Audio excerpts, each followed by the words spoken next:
done to help Joe Biden in this year okay. Joe has waited All for. right, so that's a ridiculous and silly question. I want to commend you for being the media and telling it Democrat policy. So let me ask you something. Come on, man, that's been going on for 20 years. Dude. Yeah, Okay, really, hey, you can't let say me that. ask you All something. this hack- Let me ask you something. What rate of illegal immigration did we have in 2020? But you have Do you know anything? I asked you a How long have you been question. in office? Do you know anything? How long have you been in office? I've been in office 11 years Yeah, now. and this has been Okay. kicked the count during multiple administrations. Except you're Because the okay. Trump You don't get to argue with administration me. that You they were asked your doing a question. great job. You asked your question. You don't get. You want to hold a press conference? You can do it over there. You have How multiple are you- candidates. You want to hold a Do it. press conference? You can do it over there.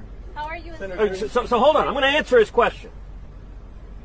The talking point of the Democrats, which this media reporter happily parrots, is, gosh, the problem can't be fixed. There's one little problem with that. It is an utter and complete lie. In 2020, the last year of the Trump presidency, we had the lowest rate of illegal immigration in 45 years. You ask, what have I done? I've championed the men and women of Border Patrol. I've championed securing the border. I've championed Remain in Mexico. And we turned this problem around and solved it. And we went from Joe Biden inherited the lowest rate of illegal immigration in 45 years. And the first day in office, he made political decisions to cause this problem. And you should be ashamed of yourself because you're a reporter and you're not reporting facts. You're telling lies. Joe Biden made a political decision and they turn a blind eye.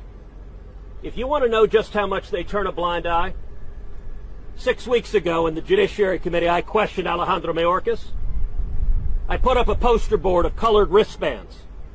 And I asked him, Mr. Secretary, what are these colored wristbands? And he said, I don't know. I have no idea. That was the one bit of his testimony that truly shocked me, because just about every illegal immigrant who crosses the border is wearing a colored wristband. They correspond to how many thousands of dollars the immigrants owe the cartels. And the fact that Mayorkas doesn't even know what they are, if you stand on the banks of the Rio Grande River, as I have done many times, you see hundreds or thousands of these wristbands laying in the ground. Sir, I don't know if you stood there, but I know Mayorkas hasn't, because he didn't know what the wristbands were. And that means he hasn't talked to the Border Patrol agents either. It is immoral. And when those kids cross, the teenage boys who owe thousands of dollars to the cartels, the Biden administration flies them to every city in America. They fly them to Kansas.